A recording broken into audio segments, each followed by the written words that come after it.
அனைவருக்கும் வணக்கம். நாங்கள் இன்றைக்கு இந்த தையிட்டி அந்த பிரச்சனை தொடர்பாக இந்த ஊடகங்களுக்கும் சம்பந்தப்பட்ட அதிகாரிகளுக்கும் பொதுமக்களுக்கும் ஒரு தெளிவான ஒரு எங்களோட நிலைப்பாட்டை ஒரு தெளிவுபடுத்துறதுக்காக இந்த இடத்துல நாங்கள் ஊடக சந்திப்பு நிகழ்த்த இருக்கிறோம். அந்த வகையில் தையிட்டியில் இன்று அனைவருக்கும் தெரியும், கிட்டத்தட்ட 140-150 பரப்பளவான காணிகள் சட்டவிரோதமாக சட்டத்திற்கு முரணான வகையில் இராணுவத்தினரால் கையகப்படுத்தப்பட்டு எந்தவித சட்ட ரீதியான அனுமதிகளோ எதுவுமே பெறப்படாமல் ஒரு சர்வாதிகார மனோநிலையில் கேள்வி கேட்பதற்கு யாருமே இல்லை என்ற ஒரு தைரியத்துடன் மிக பிரமாண்டமான சட்டவிரோத கட்டடம் ஒன்று அமைக்கப்பட்டு இன்று அது சிறப்பாக எந்தவித தடையுமின்றி அதற்குரிய பூஜை வழிபாடுகள் விகாரை என்ற பெயரிலே நடத்தி வைக்கப்படுகின்றன. இதற்கு எதிராக நாங்கள் ஒரு 4-5 வருடங்களாக சம்பந்தப்பட்ட அதிகாரிகளுடன் தொடர்புகளை ஏற்படுத்தி கொண்ட போதிலும் எமக்கான நீதிகளோ நியாயங்களோ வழங்கப்படாத விடத்தே நாங்கள் கடந்த 2 வருடங்களாக போராட்டங்களை நிகழ்த்தி வருகிறோம். அந்த வகையில் எனது கணவருடைய தந்தையாருக்கு மட்டுமே அங்கே 8 பிறப்பு காணிகள் இன்னமும் விடுவிக்கப்படாமல் அந்த சட்டவிரோத கட்டுமானத்திற்காக கையகப்படுத்தி வைக்கப்பட்டிருக்கிறார்கள். கணவருடைய பேரனாருடைய காணிகளும் அங்கே இருக்கின்றன. எமக்கு அதுக்குரிய ஆவணங்கள் ஆவணத்துக்குரிய கோப்புகள் அனைத்தும் தோம்பிலிருந்து அனைத்து கோப்புகளும் எம்மகத்தை இருக்கின்றன. இப்போ இது அந்த 400 ஃபைல் கதை மாதிரி எல்லாம் எம்மகத்தை தகுதியான ஆதாரங்கள் இருக்கின்றன. சம்பந்தப்பட்ட அதிகாரிகள் இதற்குரிய உண்மை நிலைமையை வெளிப்படுத்த வேண்டும்.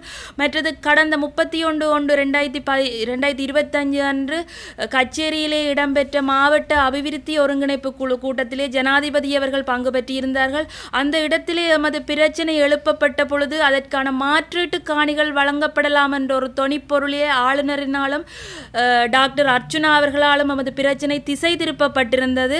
அந்த மாற்று காணி என்பதற்கு காணி உரிமையாளர்களாகிய நாம் எந்த விதத்திலேயுமே சம்மதிக்க போறதில்லை என்பதிலே நாங்கள் ஒரு தெளிவான நிலைப்பாட்டிலே இருக்கிறோம். ஏனெனில் இந்த விகாரையானது முற்றிலும் சட்டவிரோதமாகத்தான் கட்டப்பட்டிருக்கிறது. நாம் அந்த இடத்திலே மாற்று காணிக்கு சம்மதிப்போமானால் அந்த இடத்திலே மாற்று காணிக்கு சம்மதிக்கின்ற பொழுது எமது காணிகளுக்கான உரித்தை டைட்டிலை நாம் அவர்களுக்கு வழங்க வேண்டிய கடப்பாடோ கட்டாயத்தில் இருப்போம். அந்த மாற்று காணிகளை நாங்கள் பெற்றுவிட்டால் எமது காணிகளுக்குரிய டைட்டில் அவர்களுக்கு சென்று விட்டால் அது அங்கே சட்ட ரீதியான ஒரு கட்டுமானமாகவே கருதப்பட்டுவிடும்.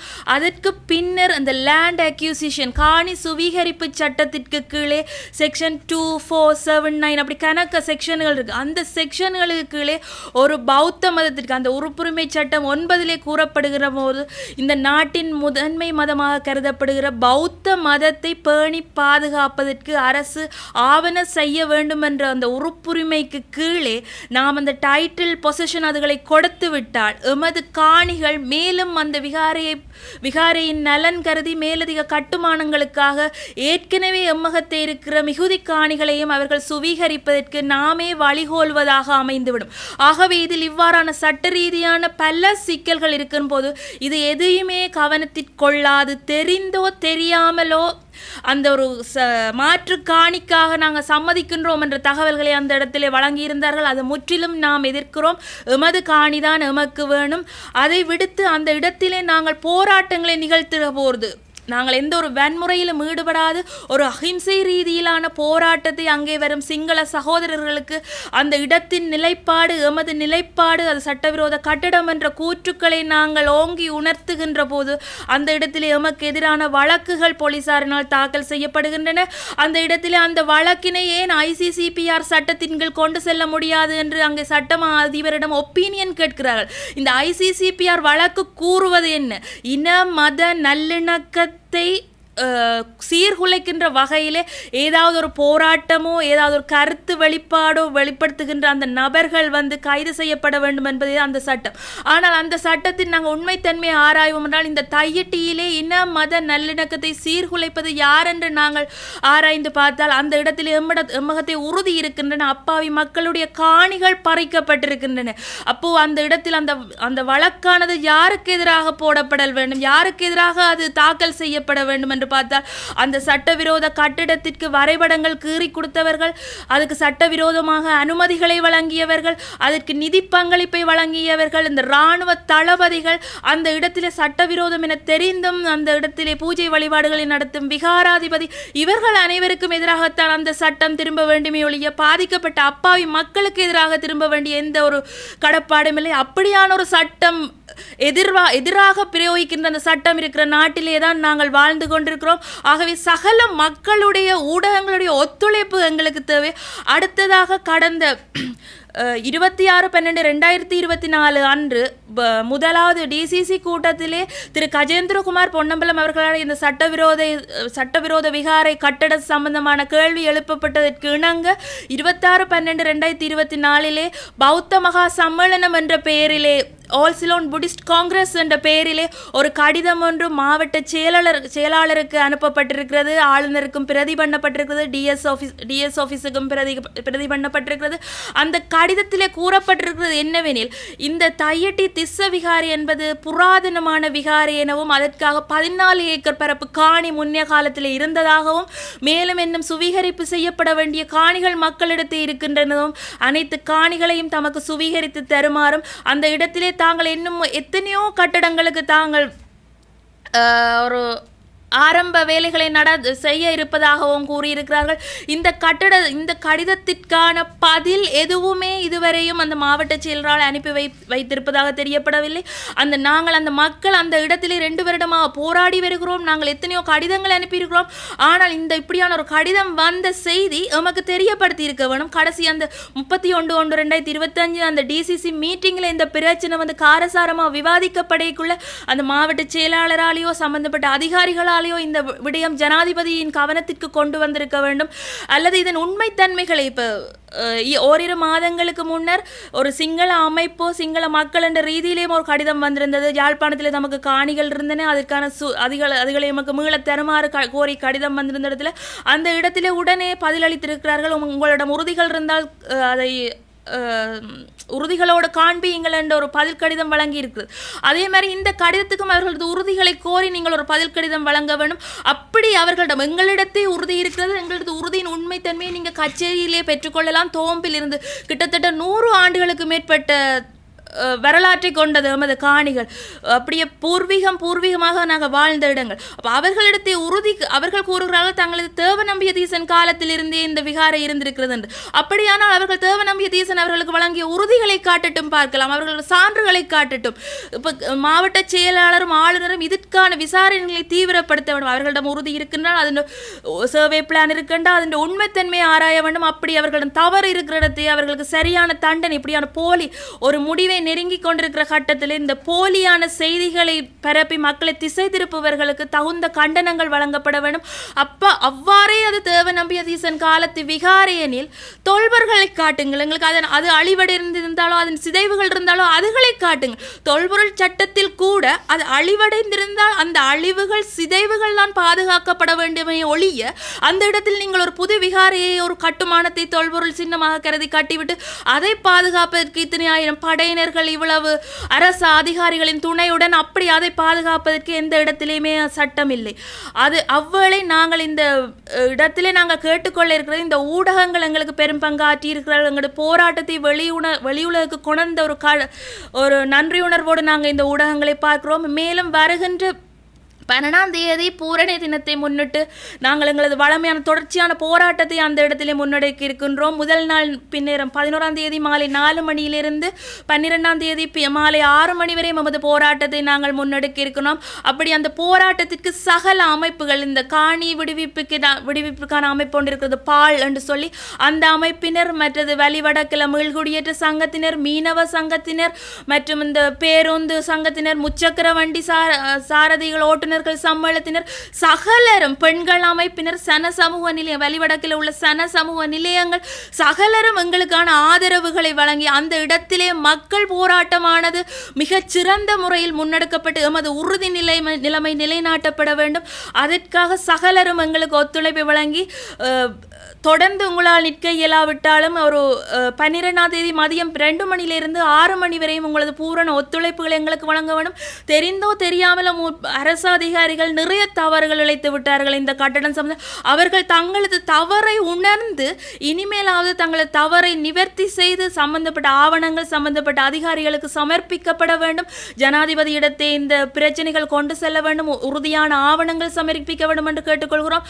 அதை விடுத்து தெரிந்தோ தெரியாமல் இன்று நாவற்குழியிலே அது ரயில்வே திணைக்களத்துக்கான காணி என்று சொல்லி அந்த காணியிலே விகாரை கட்டியிருக்கிறீர்கள். இன்று தெரிந்தோ தெரியாமலோ தையிட்டிலே கை வைத்து விட்டீர்கள். தையிட்டி மக்கள் நீங்கள் இடை போட்டது போல சாதாரண மக்களில் நாங்கள் பல பல வரலாறுகளை கொண்ட மக்கள். எமது முதியோரின் ஆசையுடன் நாம் இந்த போராட்டத்தை செய்கிறோம். இந்த போராட்டம் வலுப்பெற வேண்டும். சகல மக்களினதும் ஊடகங்களினதும் ஆதரவு தேவை. இன்றைய இந்த நிலமீட்டு தையிட்டிலே நாம் நிலம் மீட்பது என்பது ஒரு வரலாறாக அமைய வேண்டும். விட்டு கொடுத்தோமே ஆனால் நாளைக்கு இன்னொரு இடத்திலே இந்த காணி சுவீகரிப்பதற்கு தையிட்டி நாளைக்கு ஒரு உதாரணமாக அமைந்துவிடும். அப்படி அமைவதை நாம் யாருமே விரும்பவில்லை.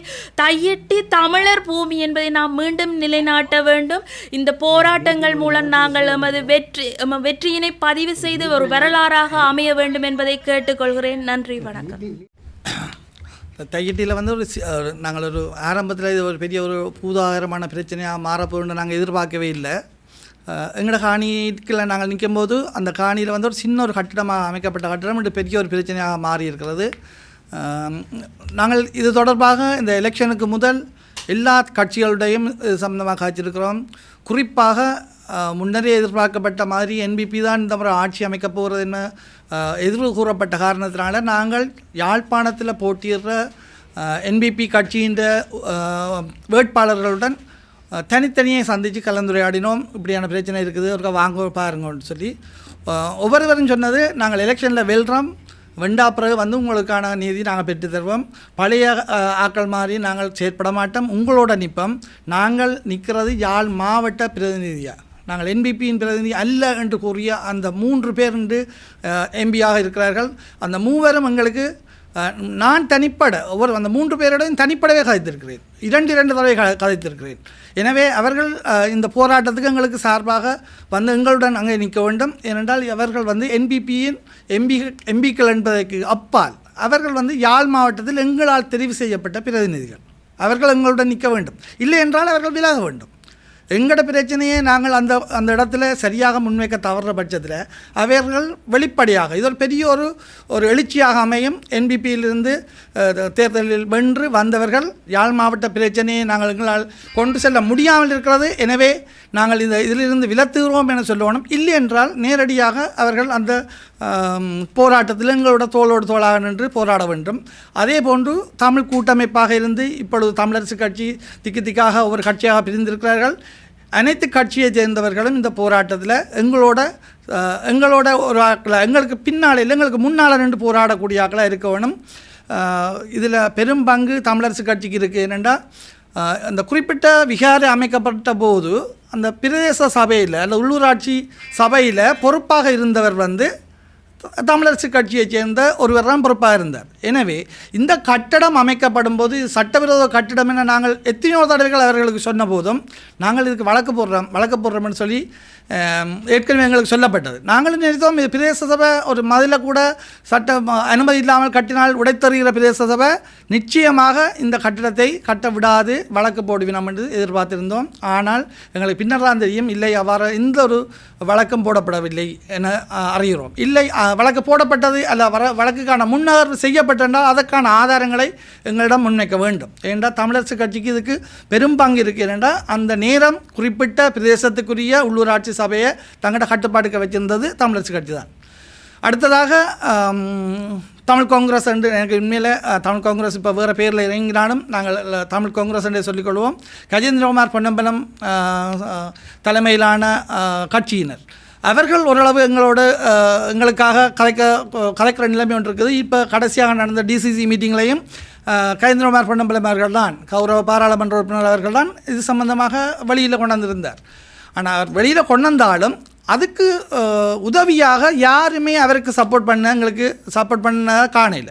இப்போ குறிப்பாக அங்கே பாராளுமன்ற உறுப்பினர் ஸ்ரீதரன் இருந்தார், என்பிபி கட்சியைச் சேர்ந்த 3 பேரும் இருந்தார்கள். இவர்கள் எல்லாரும் யாழ் மாவட்டத்தின் பிரதிநிதிகள். அவர்கள் எங்கள் பிரச்சனையை கதைக்க வேண்டியவர்கள், ஆனால் அவர்கள் கதைக்கவில்லை. எனவே எங்களுடைய இந்த போராட்டத்துக்கு சகல தரப்பினரும் எங்களோட தோளோடு தோள் நிற்க வேண்டும். சுயேட்சையாக போட்டியிட்டு வென்றவரை பற்றி நாங்கள் பெரிதாக கதைக்க தேவையில்லை. அவர் ஒரு பிரதேசத்துக்குள்ளிருந்து தெரிவு செய்யப்பட்டவர். அவர் அந்த பிரதேசத்துக்குரிய ஆளாக இருக்கட்டும். ஆனால் யாழ் மாவட்டத்திலிருந்து ஏனைய கட்சி சார்பாக போட்டியிட்டவர்கள் எல்லா இடத்திலிருந்து போட்டியிட்டார்கள். எனவே அவர்கள் எங்களோடு நிற்க வேண்டும். அதே போன்று யாழ் பல்கலைக்கழக மாணவர்கள் முன்னொரு காலத்தில் ஒரு பிரச்சனை என்றால் யாழ் பல்கலைக்கழகம் அந்த பிரச்சனையை மிக புதாகரமாக்கி அந்த எங்களுக்கு ஒரு மிக ஒரு பலமான ஒரு அணியாக எங்களோட இருந்த அமைப்பு. யாழ் பல்கலைக்கழகம் வந்து போராட்ட காலத்திலும் சரி, அதுக்கு பின்னரான இயற்கை அனர்த்தங்களின் போதும் சரி, முழு ஆதரவை வழங்கிய அந்த பல்கலைக்கழகம் இன்று செயலிழந்து நிற்பது எங்களுக்கு மிகுந்த வேதனை தருகிறது. ஒரு பலமான அமைப்பு, மாணவர் படையணி. ஆனால் ஸ்டோன் பெஞ்சுக்கு அப்பாற்பட்ட பிரச்சனைகள் நிறைய இருக்குது என்பதை அவர்கள் உணர்ந்து கொள்ள வேண்டும். தயவு செய்து நீங்கள் எங்களோட வாருங்கள், எங்களோட போராட்டத்துக்கு தோள் கொடுங்கள். நீங்கள் தான் இந்த முன்னுக்கு வர வேண்டிய ஆக்கள், வருங்கால சமுதாயத்தை கட்டியெழுப்ப வேண்டிய யாழ் மாவட்டத்தின் தூண்கள் நீங்கள். எனவே இந்த பிரச்சனைகளை ஆராயுங்கள். சிங்கள மாணவர்கள் உங்களுடன் படிக்கிறார்கள். சிங்கள மாணவர்களுக்கு சிங்கள மொழியில் சில விடயங்களை எடுத்து கூறுங்கள். இந்த பிரச்சனை சம்பந்தமான தாற்பயம் அவர்களுக்கு விளங்காது. அவர்கள் நினைத்துக் கொண்டிருப்பார்கள் ஒரு பௌத்த விகாரை இருந்த இடத்தை தமிழர்கள் ஆக்கிரமிக்கிறார்கள் அல்லது கேட்கிறார்கள் என்று. இல்லை, அவ்வாறான பிரச்சனை இல்லை. இதுதான் பிரச்சனை என்பதை நீங்கள் மாணவ பருவத்திலேயே அவர்களுடன் நல்ல சிநேகிதமாக நட்பு பூணுங்கள். எங்களுக்குள்ள முரண்பாடு வேண்டாம். இனி நாங்கள் முரண்பட்டு அடிபட்டு தமிழ் சிங்களம் முஸ்லீம் என்று பிரிஞ்சு ஒன்றுமே ஆக போகிறது இல்லை. எங்களோட நாடு எங்கேயோ பாதாளத்துக்கு போட்டுது. அப்போ இனி நாங்கள் இதை மேலே கொண்டு வரணுமென்றால் நாங்கள் ஒற்றுமையாக இருக்கணும். சிங்களம் தமிழ் முஸ்லீம் வேறுபாடு வேண்டாம். ஆனால் எங்களோட பிரச்சனையை அவர்களுக்கு புரியும் மொழியில் சொல்லுங்கள். எங்களுக்கு பக்கம் உங்களுக்கு அவர்களுடனான தொடர்பு நிறைய இருக்குது. இதில் அடுத்த பிரச்சனை, மிக முக்கியமான பிரச்சனை என்னென்றால், அந்த சிங்கள மாணவர்கள் வந்து அந்த விகாரைக்கு வரும்போது இல்லை இது ஒரு பிரச்சனையான விஷயம்தான் இங்கே நடக்குது என்பதை உணர்ந்து கொள்ளக்கூடிய நிலைமை ஒன்று இருந்தால் அவர்கள் அந்த பிரச்சனையை தமது பிரதேசங்களுக்கு கொண்டு செல்வார்கள். அதே மாதிரி நயினாதீவு விகாராதிபதி அவர் தெளிவாக சமூக ஊடகங்களில் பேட்டி கொடுத்துருக்கிறார். இல்லை இது தமிழ் மக்களின் காணியில் கொண்டே அடாத்தாக கட்டப்பட்ட கட்டிடம் என்று. ஆனால் இது நாங்கள் கேட்குறோம். நீங்கள் பார்த்தீங்கன்னா தெரியும், அந்த யூடியூபர்ஸ் அந்த வியூவர்ஸ் வந்து நிறைய பேர் பார்த்துருப்போம். அவ்வளோ பேர் தமிழாக்கள். நீங்கள் அதே சமூக ஊடகத்தில் வந்து அந்த காணொலியை சிங்கள மொழியில் மொழிபெயர்த்து விடுங்கள். ஏன்னா சிங்கள மீடியா போய் அடைய வேணும், சிங்கள மக்களை போய் அடைய வேணும். அப்போ அவர்களுக்கு அப்போ தான் தெரியும், ஓஹோ இது ஒரு பிரச்சனை ஒன்று இருக்குத்தான், இது எங்களோட பக்கத்தில் ஒரு தவறு இருக்குது என்பதை அவர்கள் உணர வேண்டும். உண்மையிலே பௌத்தம் வந்து ஒரு பஞ்சசீல கொள்கையை பின்பற்றுகின்ற ஒரு மதம். எங்களுக்கு பௌத்தத்தின் மீது அளவு கடந்த பாசமும் அளவு கடந்த மரியாதையும் இருக்கிறது. ஏனென்றால் அது பஞ்சசீல கொள்கையின் அடிப்படையில் இயங்குவதாக இருத்தல் வேண்டும். ஆனால் இங்கே நடப்பது அது அல்ல. பச்சை உடை அணிந்தவர்கள் காவியுடைய தரித்தால் என்னவும் செய்யலாம் என்ற நிலைமை இருக்கக்கூடாது என்பதனை உணர்த்துங்கள். தயவு செய்து எங்களுக்காக எங்களோடு நில்லுங்கள். இல்லை, இயற்கையாகவே ஒரு பிரச்சனை இருந்தது. 2009 யுத்தம் நிறைவடைந்தாலும் 2009ஆம் ஆண்டுக்கு பின்னர் யுத்தத்தின் தொடர் நடவடிக்கையாக அல்ல 2009க்கு பின்னரான ஒரு 3 வருடத்துக்கு வரைக்குமான காலப்பகுதியில் காணாமலாக்கப்பட்டவர்கள் இருக்கிறார்கள் அல்லது பழிவாங்கப்பட்டவர்கள் இருக்கிறார்கள். இயற்கையாகவே மனிதனுக்கு இருக்கிற பயங்களுக்கு ஒரு அது காரணமாக இருந்தது. ஆனால் இப்போ எங்களுக்கு ஒரு பக்கவலம் இருக்கணும். இப்போ கஜேந்திரகுமார் பொன்னம்பலம் அவர்களோட கட்சி வந்து உண்மையில் போராட்டம் செய்தது. மக்கள் இருந்தார்கள், மக்கள் இருந்தது அவர்களுக்கு தெரியவில்லை. என்றால் அவர்கிட்ட முகம் தெரிஞ்சது கட்சிக்கார்ட்ட முகம் தான் தெரிஞ்சது. அப்போ வெளியில் கலைக்கப்பட்டது என்னென்னா கஜேந்திரகுமார் பொன்னம்பலம் மட்டும்தான் போராட்டம் செய்கிறார். உண்மையில் நான் சொல்கிறேன், என்னுடைய அப்பா ஒரு தமிழரசு கட்சியின் மூத்த உறுப்பினர். அவர் கொல்லப்பட்டார் 85ஆம் ஆண்டு கொல்லப்பட்டார். எங்கே மிகுந்தலையில் வச்சு, அன்றாபுரத்தில் மிகுந்தலையில் வச்சு கொல்லப்பட்டார். அப்போ நான் கஜேந்திரகுமார் பொன்னம்பலத்தின் கட்சியின் உறுப்பினரும் இல்லை, அவருக்கு சார்பான ஆளும் இல்லை. நான் தமிழரசு கட்சிக்காரர். ஆனால் கஜேந்திரகுமார் பொன்னம்பலம் அவர் இந்த போராட்டத்தில் முன்னின்று உழைக்கிறத நாங்கள் நிச்சயமாக பாராட்ட வேணும். ஏன்னா இப்போ மறைந்த தலைவரை நாங்கள் மறைந்த அப்புறம் குறை சொல்கிற பிரயோசனம் இல்லை. மாவட்டபுரத்தில் இருந்து கொண்டு தமிழரசு கட்சியின் தலைவரோ அல்லது உள்ளூர் கட்டுப்பாட்டுகள் தங்களோட கட்டுப்பாட்டுகள் வச்சிருந்த தமிழரசு கட்சியின் உள்ளூராட்சி மன்ற உறுப்பினர்களோ இந்த போராட்டத்தில் எந்த பங்களிப்பும் செய்யவில்லை. அப்போ இதில் வந்து வெளியில் தெரிஞ்ச முகம் கஜேந்திரனையும் கஜேந்திரகுமார் பொன்னம்பலத்தையும் தான் நாங்களே தெரிந்தது ஒழிய அவருக்கு பின்னால் இருந்தவர்கள் எல்லாரையும் அவரது கட்சிக்காரராகவே வெளி உலகம் பார்த்தது. ஆனால் அவ்வாறானது இல்லை. ஆனால் ஒரு சில பிரச்சனை காரணமாக உதாரணத்துக்கு அரச உத்தியோகத்தர்கள் கடமை நேரத்தில் போராட்டத்தில் ஈடுபட்டால் வேலையிலிருந்து வேலையை இழக்க வேண்டிய நிலைமை கூட இருக்கிறது. அப்போ அந்த சட்ட ரீதியான பிரச்சனைக்காக சிலர் பின்னணியில் இருந்து இயங்கினார்களை ஒழிய முகங்காட்ட முடியாத சில சூழல் அப்போது இருந்தது. இப்பொழுது வந்திருக்கிற அரசாங்கம் வந்து சட்டம் அனைவருக்கும் சமன், சட்டத்தில் பாகுபாடு இல்லை. சிங்களவனுக்கு ஒரு சட்டம், தமிழனுக்கு ஒரு சட்டம் என்று இல்லை, பௌத்தத்துக்கு ஒரு சட்டம், இந்துக்கு ஒரு சட்டம் என்று இல்லை என்று சொல்ல போது நாங்கள் அதை நம்பி வந்திருக்கிறோம். என்ன நடக்க வேண்டியது நீ தான் பார்க்கணும். கட்டப்பட்ட விகாரையை இடிக்க சொல்வது என்பது முட்டாள்தனம் என்றும் தையட்டி விகாரை வைத்துக்கொண்டு அரசியல் செய்கிறார்கள் என்றும் டிசிசி மீட்டிங்கில் பேசப்பட்டிருக்கிறது. அந்த கருத்து தொடர்பாக ஒரு காணி உரிமையாளராக இல்லை என்னென்னா அது சுயேட்சையாக போட்டியிட்டு வெற்றியிட்ட வைத்தியரால் கூறப்பட்ட கருத்து. நிச்சயமாக இப்போ ஒரு கட்டிடம் வந்து சட்ட ரீதியாக கட்டப்படவில்லைன்னா அது உடைக்கப்படத்தான் வேண்டும். இப்போ ஒரு இடத்தை ஆக்கிரமிக்க வேண்டும் என நினைத்தால் இரவிரவாக வந்து ஒரு பௌத்த விகாரியை கட்டிவிட்டால் அந்த இடம் முழுக்களும் ஆக்கிரமிக்கலாம் என்ற ஒரு கருத்தை இது மேலும் வலுப்படுத்துவதாக அமைந்துவிடும். முன்னர் கூறப்பட்டது 6000 தொக்கம் 8000 பௌத்த விகாரைகள் கட்டுவதற்கான ஒழுங்குகள் மேற்கொள்ளப்படுகிறது என்று. பழைய அரசாங்கத்தில் அதன் பௌத்த விகார அமைச்சராக இருந்தவர் முன்னின்று செயற்பட்டவர் விகாரைகள் அமைப்பதற்கு. ஏன் விகாரைகள் அமைக்க வேண்டும்? அதுவும் பௌத்தர் இல்லாத இடத்துல பௌத்த விகாரை. எங்களோட நல்லூரில் இருக்கிற நல்லூர் கந்தசாமி கோயிலுக்கு நான் நினைக்கிறேன் தேருக்கு 5 தொக்கம் 8 லட்சம் வரையிலான மக்கள் ஒரு நாள் வந்து போகிற ஒரு கோயிலுக்கே இல்லாத காணின்ற பரப்பளவு ஏன் அந்த விகாரைக்கு தேவை?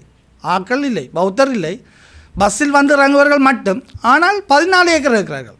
நாங்கள் வெறும் 20 பரப்பில் இருந்த காணியிலே 6 ஏக்கராகி இப்போது 14 ஏக்கரில் வந்து நிற்குது. அப்போ இதில் இருந்து ஒன்று விளங்கிக் கொள்ள வேணும்.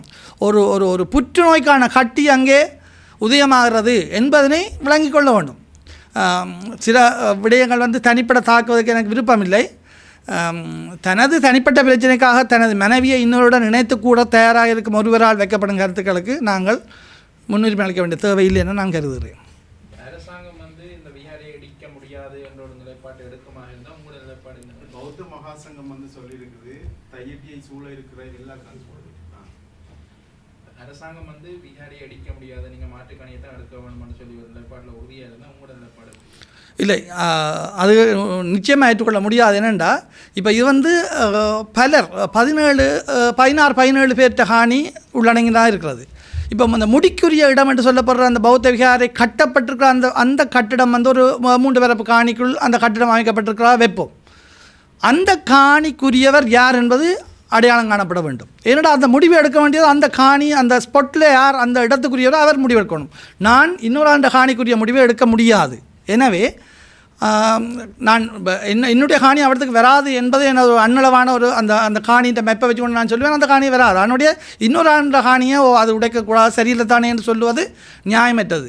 ஆனால் அப்படித்தான் உடைக்கக்கூடாத நிலைமை வருமாக இருந்தால் அந்த முடிக்குரிய இடத்தை மட்டும் எல்லைப்படுத்தினால் ஏனைய காணியை உடனடியாகவே விடலாம். ஆனால் அவர்கள் என்ன செய்து வச்சிருக்கிறார்கள் என்றால் விகாரைக்குரிய முடிக்குரிய இடத்தை ஒரு காணின்ற ஒரு மூலைக்கையும் அந்த விகாரைக்குரிய விகாராதிபதிக்கு தங்குற இடத்தை இன்னொரு மூலைக்கிலையும் அரச மரத்தை கொண்டே இன்னொரு 3வது இடத்துலையும் அவர்களுக்கான அந்த கழிவறையை கொண்டே 4வது இடத்துலையும் கட்டி வைத்திருக்கிறார்கள். ஆனால் அந்த அவலத்தையும் பிடிக்கணும் என்ற மிக துல்லியமாக திட்டமிட்டு அந்த காரியம் நிகழ்த்தப்பட்டிருக்கு. ஆளுநர் வந்து உங்களை காணி உரிமையாளர்களை சந்தித்ததாகவும் நீங்கள் வந்து மாற்றுக் காணி பெற இணங்கிவிட்டதாகவும் வந்து ஒருங்கிணைப்பு குழு தெரிவித்தார். அப்போ இந்த கருத்து பொய் சொல்லப்பட்ட விடயம் வேறு, அவர் அதை வெளியே சொன்ன விதம் வேறு. அவர் அவசரப்பட்டு விட்டார், ஒன்று கூறினது அவசரப்பட்டு விட்டார். ஆனால் சொல்லப்பட்ட விதம் நாங்கள் கேட்ட விதம் வேறு, அவர் சொல்லிய விதம் வேறு. ஏனென்றால் 105 பரப்பு 105 பரப்பு 6 ஏக்கர் காணி அவர்கள் முழுதாக பிடித்து வைத்திருக்கிறார்கள். அப்போ 6 ஏக்கர் காணிக்கு பதிலாக 18 நான் சொன்னேன் என்றால் அந்த ஏற்கனவே விகாரை இருந்த காணியை முதல் பொதுமக்களுக்கு கொடுங்கள் என்று சொன்னது. அது காரணம் ஒன்று இருந்தது. என்னென்றால் விகாரை கண்ட காணி பிரிம்பாக இருக்கிறது, இது பொதுமக்களின் காணி என்பதனை ஒரு அரச அதிகாரியின் வாயால், அதுவும் ஜனாதிபதியின் நேரடி பிரதிநிதி, ஜனாதிபதிக்கு உள்ள அதிகாரம் கிட்டத்தட்ட வட மாகாணத்தில் எங்களோட ஆளுநருக்கு இருக்குது. அப்போ கௌரவ ஆளுநரால் அந்த காரியம் வந்து அவர் சொன்ன விதம் வந்து பொதுமக்களின் காணியில் விகாரை அமைக்கப்பட்டிருக்கு, அதுக்கு பதிலாக ஏற்கனவே விகாரை இருந்த காணியை அவர்கள் பெற சம்மதித்துள்ளார்கள் என்று சொன்னதன் ஊடாக எங்கள் காணிக்குள் விகாரை அமைக்கப்பட்டிருக்கின்ற கூற்று நிரூபணமாகிறது. எனவே நாங்கள் இப்போ சட்ட நடவடிக்கை எடுக்க வந்து நாங்கள் எடுக்க தேவையில்லை, ஆளுநர் எடுக்கலாம். நாங்கள் தனித்தனி எடுக்க தேவையில்லை. நாங்கள் வழக்கப்பட்ட ஒரு சிவில் வழக்கு முடிகிற கிடையில் அந்த படத்தில் சொன்ன மாதிரி எதிராளியும் செத்துடுவான், வழக்காளியும் செத்துடுவான், வாய்தா மட்டும் இருக்குமென்று சொல்லி அது ஈடுபட்டு கொண்டே போகிற சந்தர்ப்பம் தான் இருக்குது. நான் தையிட்டிய பூர்வமாக கொண்ட நான் 89-90களில் நடந்த இடம்பெயர்வால் இப்போ திருவோணமலையில் வசிக்கக்கூடிய சூழலில் தள்ளப்பட்டிருக்கிறேன். நான் காணிகள் விடுபட்ட காலங்களில் வராமை இருந்தமை காரணமாக இன்றைக்கு இப்படி ஒரு பெரிய ஒரு பிரச்சனை முகம் கொடுத்து கொண்டிருக்கிறோம்.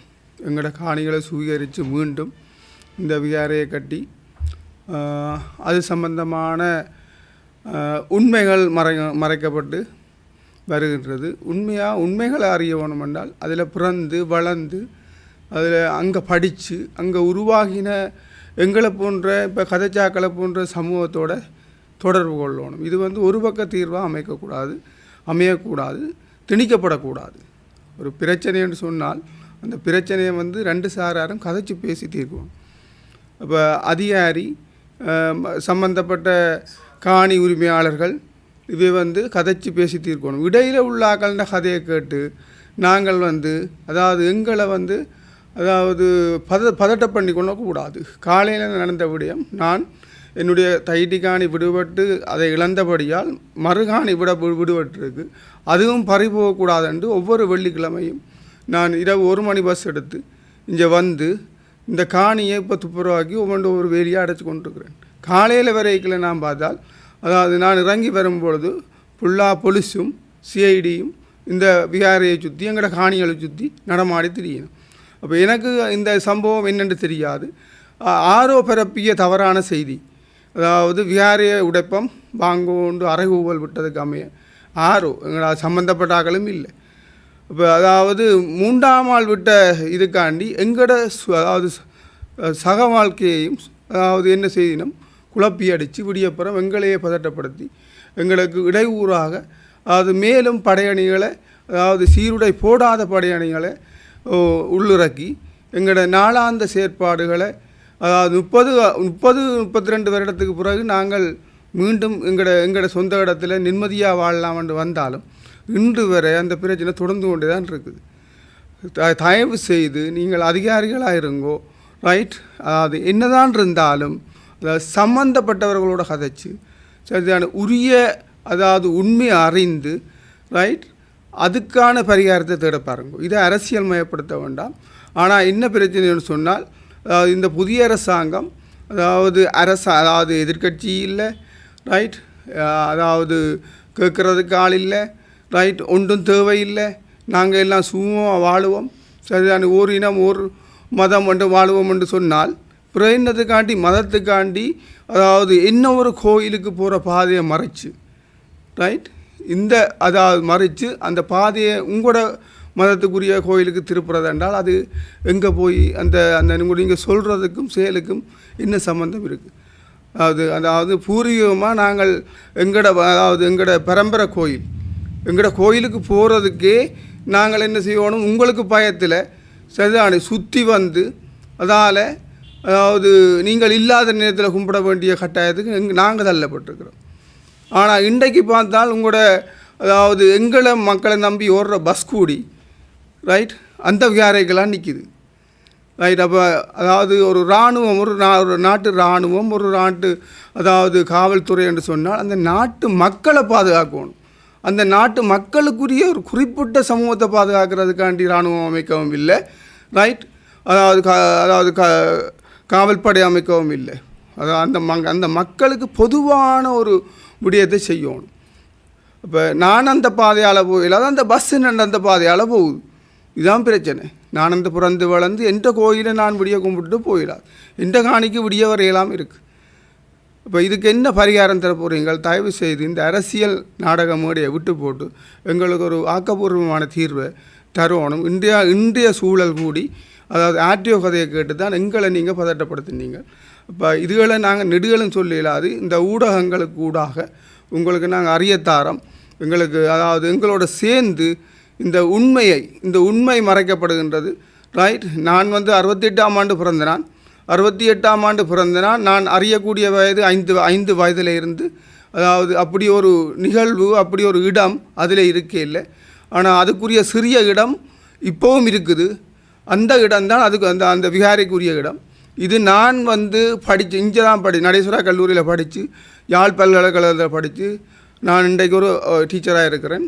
ரைட், அப்போ அந்த மண்ணை புராண்டி, அந்த விகாரே இருக்கிற மண்ணை புராண்டி சல்லியரிச்சு வித்து தான் நான் படித்தேன். அதில் ஒன்றுமே இருக்கே இல்லை.